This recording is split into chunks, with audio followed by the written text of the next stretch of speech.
kubu Roy Suryo CS sekarang ini membuat survei tandingan soal ijazah Jokowi dengan metode yang berbeda tentunya. Ini menanggapi atau merespons lembaga survei indikator yang sebelumnya sudah menyatakan bahwa dari hasil penelitian yang dilakukan atau survei yang dilakukan oleh survei indikator ini 66,9% masyarakat tidak percaya kalau Pak Jokowi memalsukan ijazah UGM. Sementara hasil survei kubu Roy Suryo CS ini disebutkan 89% tidak percaya kalau ijazah Pak Jokowi ini asli. Pak Jokowi sendiri sudah berkomentar ya mengenai hasil survei indikator yang menyebut bahwa berarti ya memang masyarakat ini punya logika dan penalaran yang sehat dalam melihat isu ijazah palsu ini. Meskipun kemudian merasa heran pada Roy Suryo yang masih tidak percaya begitu ya, Pak Jokowi ini kemudian meminta semua pihak untuk melihat sama-sama bagaimana kemudian kasus ini berjalan.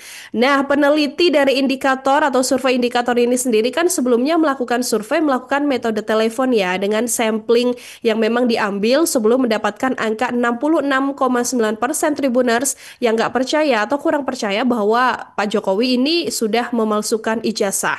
Artinya hanya 19,1% saja yang percaya mengenai pemalsuan yang dilakukan oleh Pak Jokowi. Tapi seakan nggak mau kalah, kubu Roy Suryo CS ini juga kemudian membuat survei tandingan. Hal ini disampaikan oleh Refli Harun Tribuners yang mana menyebutkan survei ini dibuat setelah adanya pernyataan dari Bareskrim Polri begitu ya, yang menyatakan bahwa ijazah dari Pak Jokowi ini asli.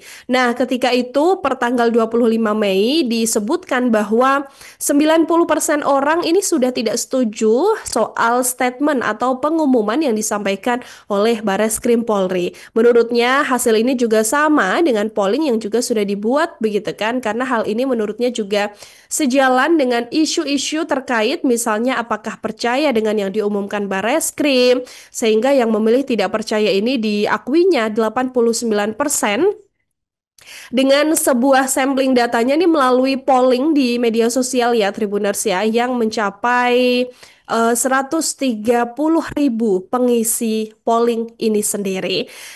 Pihak Roy Suryo ini kemudian menyebutkan bahwa polling dengan pernyataan lebih percaya Bareskrim atau Roy Suryo ini juga didapatkan bahwa memang kebanyakan begitu kan ini menyebut bahwa tidak percaya 89% kepada Bareskrim. Kemudian Refli Harun ini juga mengklaim survei ini sudah menggunakan total 2 juta data kalau dibandingkan dengan survei indikator begitu ya yang juga hanya mengambil sampling dari beberapa orang melalui sambungan telepon. Download Tribun X sekarang. Menghadirkan lokal menjadi Indonesia.